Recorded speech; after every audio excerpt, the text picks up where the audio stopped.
All right, so here with Richard Wilson. So you were telling me you rookied in 1948, and what sticks out in your mind from that first year? Well, just that I was frightened to death when I got up to the door to jump, and that I was more scared of not jumping and being kidded about it than I was of jumping, so I jumped. Mm-hmm. How many guys in your rookie class? Do you remember? No, not offhand. No. Was it a big number or a smaller number? Well, I don't remember how many jumpers there were at that time. About half of them were new, Okay. but I don't really remember. Okay. And then was it 5 jumps at that point? And then was that the full extent of your training? I think it was 9 jumps. Okay. It's a long time ago. That's a long time ago. And then how was that? What else sticks out from that first year? Well, the fact that I fought more ground fires than I did fires jumping into them. Okay. Only jumped into half a dozen. Oh, you had a lot of pounder fires then? Yeah. Okay. What else sticks out to you from that first Well, I year? was first on the jump list the day they jumped on the Mann Gulch Fire. Okay, so that would be And 1949 the next year? Yeah. All right. And August 5th, 1949, I think, Okay. 4th or 5th. And I went on a flight on a travel air because I was first in the jump list. 2 of us went on that flight on a travel air, and we came back in, and it was a Friday, and the C-47 was taken off with jumpers for the Mann Gulch Fire. Okay. And we were cussing them out because that would have been a weekend and overtime and all. And we were getting in too late to go on it. So we missed that. We thought we missed a weekend of overtime. Right, the perfect fire, right on your weekend. Yeah. But then we went in the next day to retrieve bodies. Or actually, we went in the next day as a rescue mission, Okay. theoretically. Okay. And we packed from I think it's the Missouri River. Well, from that river, we packed up to the top of the mountain about 150 pounds of first aid supplies, which we didn't need, we found out. Well, we packed them in. Then we found out that everybody was dead. And the only thing that we used was a sleeping bag. They didn't have body bags at the time. Didn't have any canvas to wrap the bodies up with. So we slid open the sleeping bag to put bodies in. And I remember the first one we picked up is badly burned and had been in heavy fire area and was burned badly and had split open and his intestines spilled out on the ground. I remember that because after we loaded the body in, I was elected to pick up the intestines and pile them on top of the guy's body. And that sticks with you. Wasn't anything pleasant to do. I can't imagine. Yeah, I bet that sticks with you.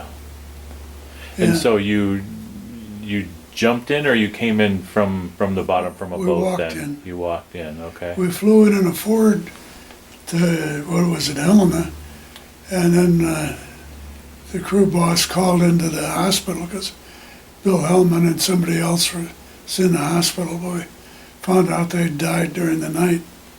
They'd arrived alive, but they'd died. Bill Hellman was also caught in hot air. He had figured he was high enough above the flames to be safe, so he sat down and had a cigarette, sat down on a rock, had a cigarette, and he was hit by the hot air there. And we found where he'd run up the hill, tearing his burning clothes off. His cigarettes and everything, all his pocket stuff was scattered up the hill, and he did not inhale the breath, that breath of hot air. So he got up with Wag Dodge and was badly burned, and he spent the night begging Dodge to hit him with an axe because it was very painful. And the first aid kits did not include morphine or anything like that. So it wasn't until Rumsey and Slee went down to the river and flagged a boat down and got some help in there to bring those two guys out that they, I presume, got some doctors in there with morphine and other things to ease the pain Yeah. on that. Yeah.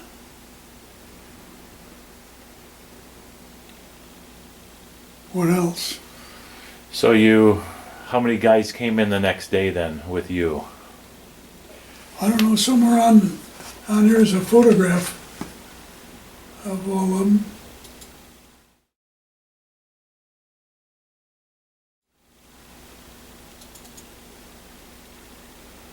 Here they are packing body out. Nowadays you wouldn't have to do that.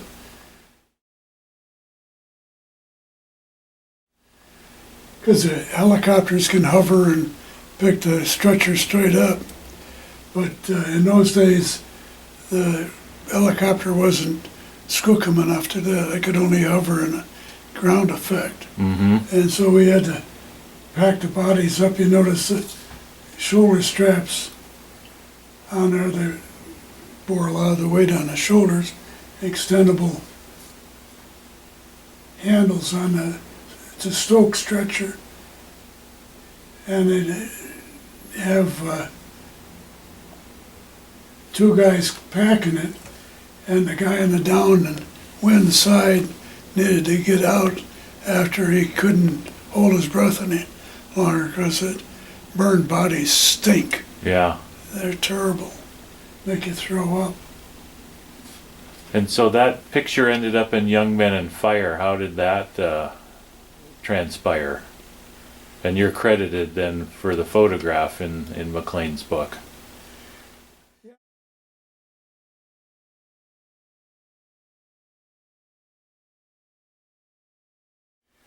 Yeah, that was the only one, and I had a lot of chances of having these things published.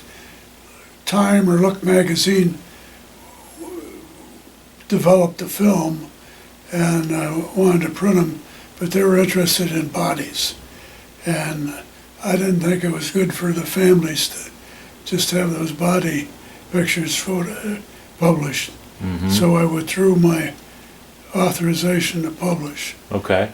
And it would have meant a lot of money to me because we earned $1.25 an hour, and we got about $400 for the year, and I would have got $100 a page for that magazine, and I would have gotten about $800 out of that if they'd published them. But I thought it'd be too hard on the families. Yeah. So how did McLean get a hold of that one then? Well, I really don't remember. He got that picture, and they published some other stuff, and I didn't agree with him, and I wrote him a letter on some of the stuff that he published in that book that I thought was erroneous. Oh yeah? But I don't remember that much about that book. Okay. And what prompted you to think I need to take some pictures of this? And were there other guys who snapped pictures, or were you kind of? Oh, so I had a little 828 camera, which has a 8 exposure roll and a couple of rolls of film. Mm-hmm. And I had that camera because it fit inside the collar of the jump chute, and I could take it on parachute jumps. And I just happened to have it along with me. And so I took photographs of this. I don't know why particularly, but Yeah. I did. Just felt like something you should probably do. Yeah. Yeah. So They dropped lunches into us. I think that guy there is the regional forester.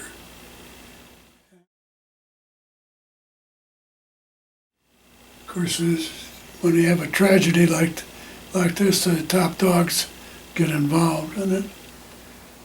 They dropped us water, but not enough to wash, and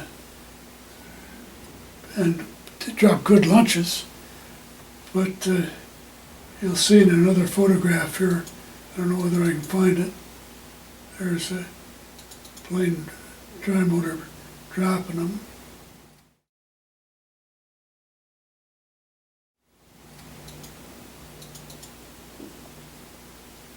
A lot of duplicates. There's no sequence to these photographs. Uh-huh. There's a couple of deer that have survived.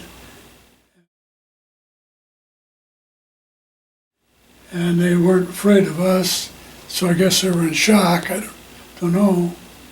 And these are bread and meat from our lunches that use like a frisbee throughout there.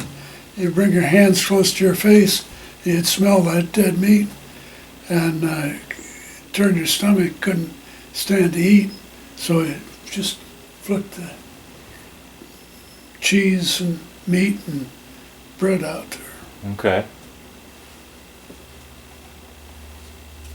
And You'll these are notice just... in all these photographs that there's no hard hats. Uh-huh. And these are some of the guys then that came in with you that next day? Yeah. Okay.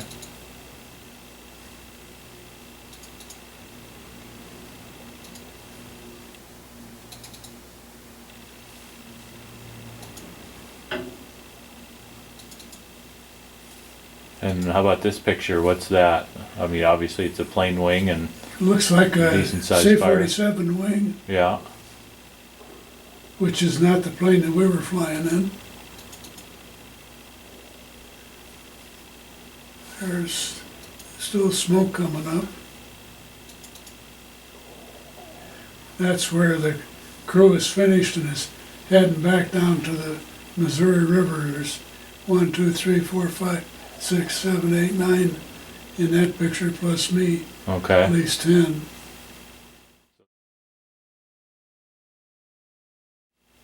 So that's, the day is over at that point and you're heading back down the Yeah. hill. All right.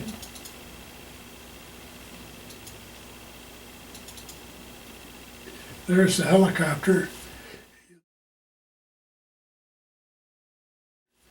You'll notice that it's got wheels on it, only the partial canopy. Mm-hmm. It just didn't have the strength to lift anything off the ground. It could lift one body plus the pilot. That was it. And could hover on flat land. We had to pack the bodies up to the ridge top because it could only land on the flat land. Then it would take off and tilt forward and go forward and drop out of sight and come out about 500 feet lower.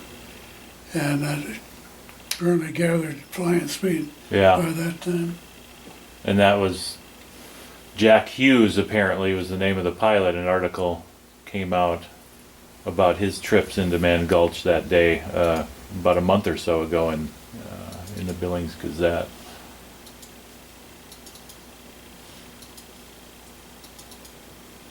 Sorry, there's so many duplicates. No, and so you guys would bring a body down one at a time then and have to load it onto the helicopter? How did- Bring it up to the ridge, yeah. Bring it up to the ridge, okay, so he was up on top, okay. And what are your recollections from that process of having to do that 13 times? Well, just that it's a lot of work and the bodies smell terrible. And so if you're on the downwind side of it, you hold your breath as long as you can, and then you duck out and somebody else would take over that end of the stretcher, Okay, finally get it out. and it just had to be amazingly difficult to, I mean, these were your brothers, right? These were the guys that you worked with on a daily basis? Or did you just try and filter that out? Well, a few of them I knew. One of them was a hiking buddy of mine, but the rest of them I just knew casually from seeing them on the job. Mm-hmm. There was a buck that didn't make it, pretty good sized buck. Yeah.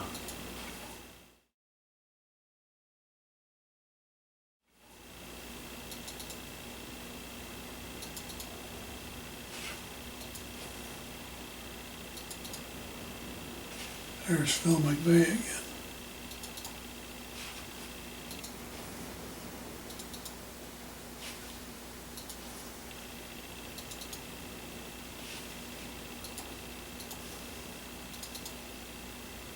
Ford Tri-Motor. Mm-hmm.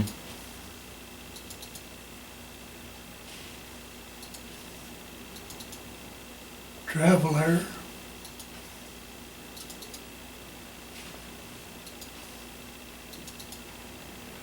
There's the group packing 1, 2, 3, 4, 5, 6, 7, 8, 9, 10, 11, 12, 13, 14. There's me, and there's Wag Dodge.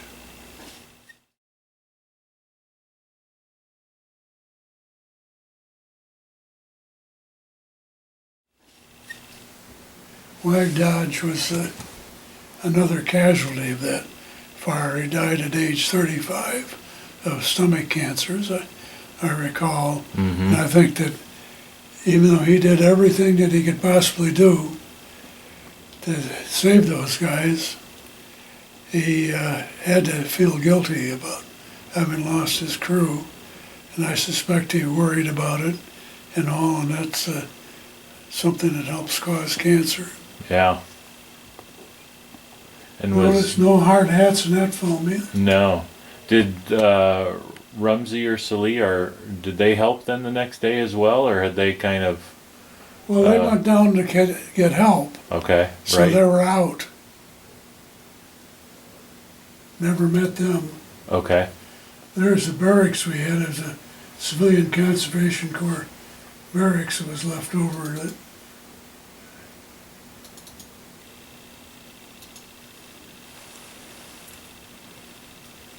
there's one other picture of a body.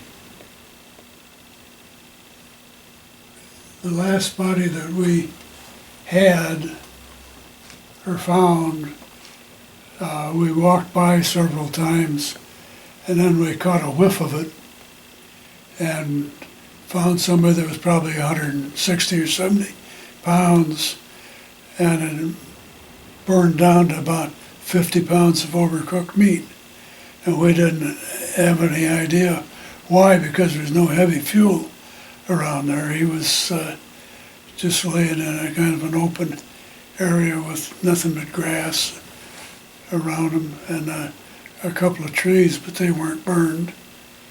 And it wasn't until later that we ever heard of spontaneous human combustion, but that might have been what it was. Made him burn, so there was just fragments of his legs left. Wow. Legs and arms. But we didn't recognize it as a body for, well, we walked by it a dozen times looking for it, but we didn't see it.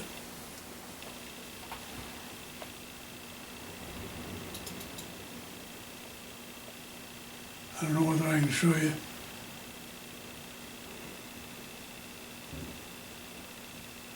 Photos on this any better or not.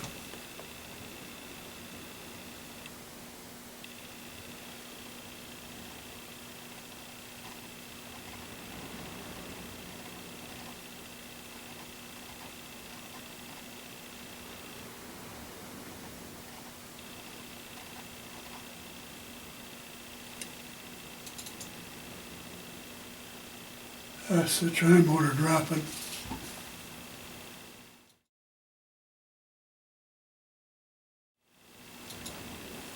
Dropping supplies to you while you were up there Yeah. that day? Okay.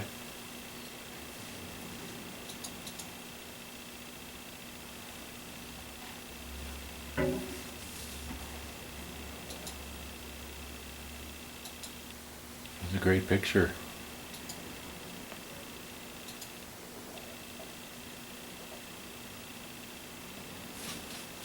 Regional forester.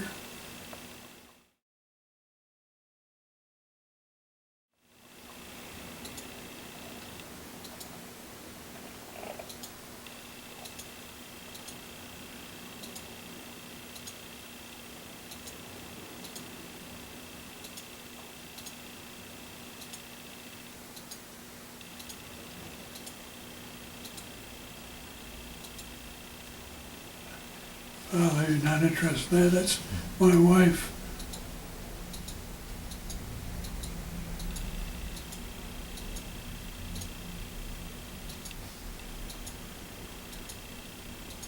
So some of these are taken from a different fire then? Is that what you're thinking? Like of the C-47 wing and the smoke? Yeah, must have Probably been. just other pictures that were on that roll of film, huh? Yeah. Okay.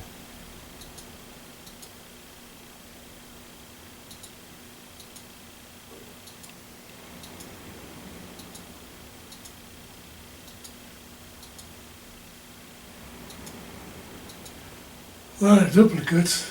And how about that one? What's that? That's just inside of an airplane looking at guys inside poorly exposed. Okay.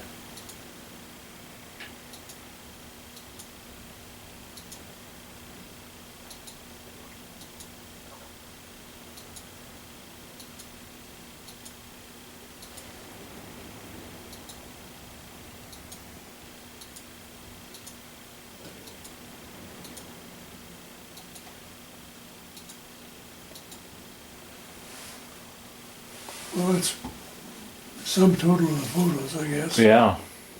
So that must have taken a good chunk of the day then to go in and have to do that. 2 days. 2 days. So the picture where you're heading down the hill, then you went and, Second day, they let us go out to a gas station where we washed up, and then went in. They fed us a good dinner. So I don't think any of us ate on the ground there. You get that stuff close to your face, you couldn't stomach anything to eat. yeah. So they took you into Helena then, and you got something to eat, I or guess so. yeah, and then came back the next day. No, No. that was after we came out. Okay. But so you were in on the recovery for 2 days? Yeah. Okay. And did you stay up on the hill then the first night? Oh yeah. Yeah. Okay. Yeah, that's about it. Yeah.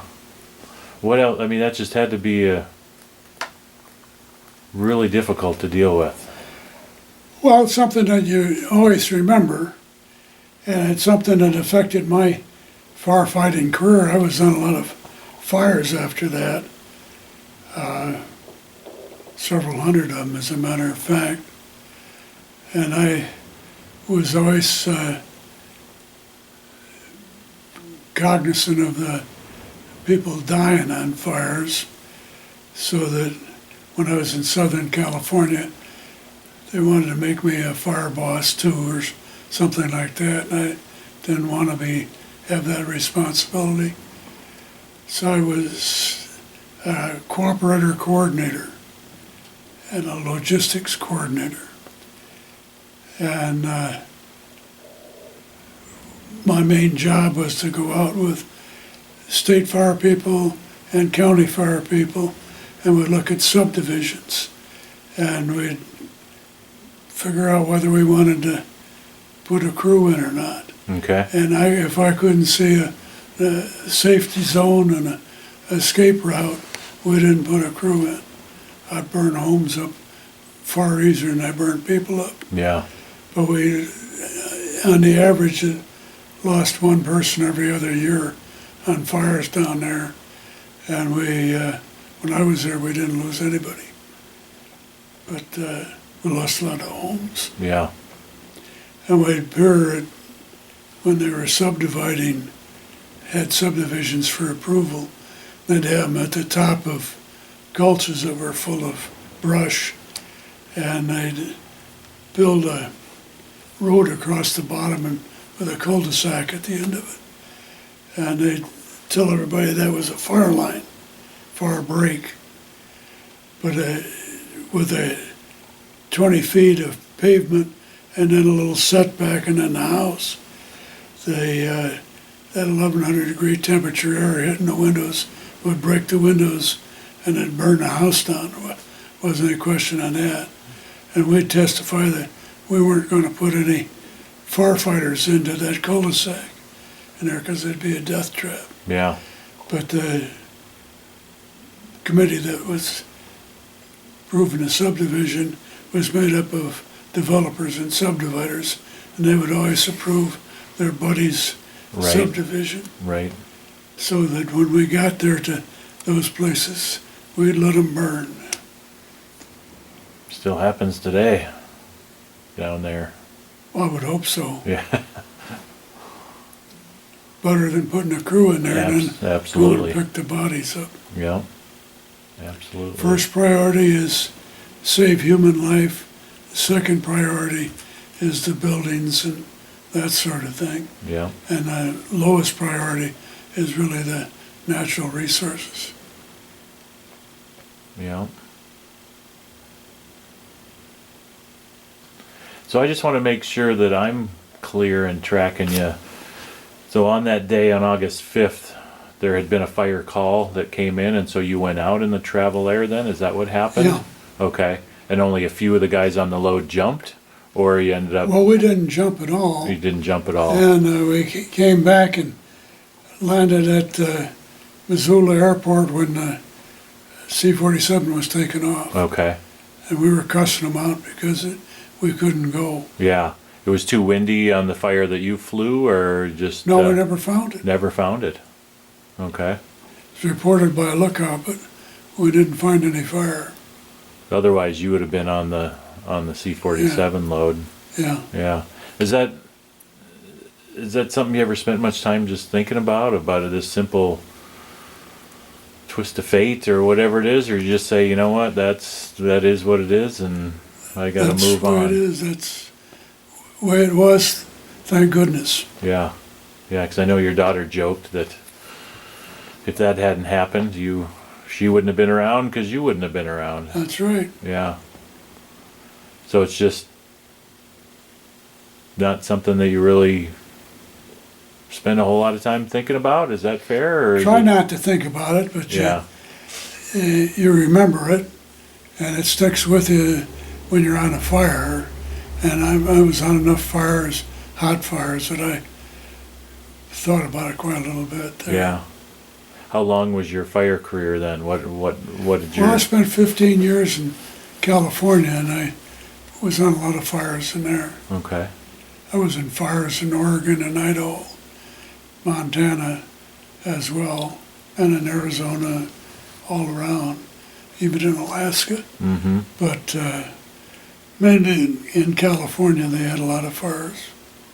Did you stay with the Forest Service then as a career, or did you move on to something else? No, I was with the Forest Service. Okay. And then so you jumped for 2 years then. What was the smoke jumping experience for you? What did you take for it? A lot of guys say that it's the best job I ever had. What's your take home from 2 years of jumping? Well, it was a good experience, except for Mann Gulch, and I appreciated it. I went, first year I had to be a lookout fireman because I didn't have the forest fire fighting experience to qualify as a smoke jumper. So that was the end of my freshman year. Then my sophomore and junior year, I was a smoke jumper. And then I graduated from college and went into the Forest Service, and so it wasn't any more smoke jumping. Yeah. Did you ever have a job you liked more? Did you miss it when you left, or what? Well, I always enjoyed working for the Forest Service. I liked my career. I had a good time, had a good partner in life. Mm-hmm. When I was a junior in college, I was looking for a partner in life, and I found her on a climb up Flat Top Mountain, which is a 11,000-foot high ridge, really, in Rocky Mountain National Park. And about halfway up, she was sitting on a rock taking a break, and I sat down next to her and got talking and found out that she liked the outdoors and liked to hike and that sort of thing. And I was looking for somebody that had the physical stamina to hike and backpack and liked the outdoors. So she fit my needs pretty well. There she was, huh? She stuck with me for 56 and a half years.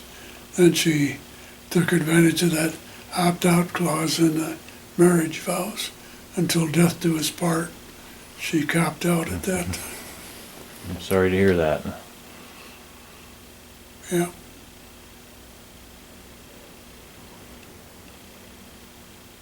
What else would you like to share? What else would you like to share? Well, I can't think of anything right now. Okay. No.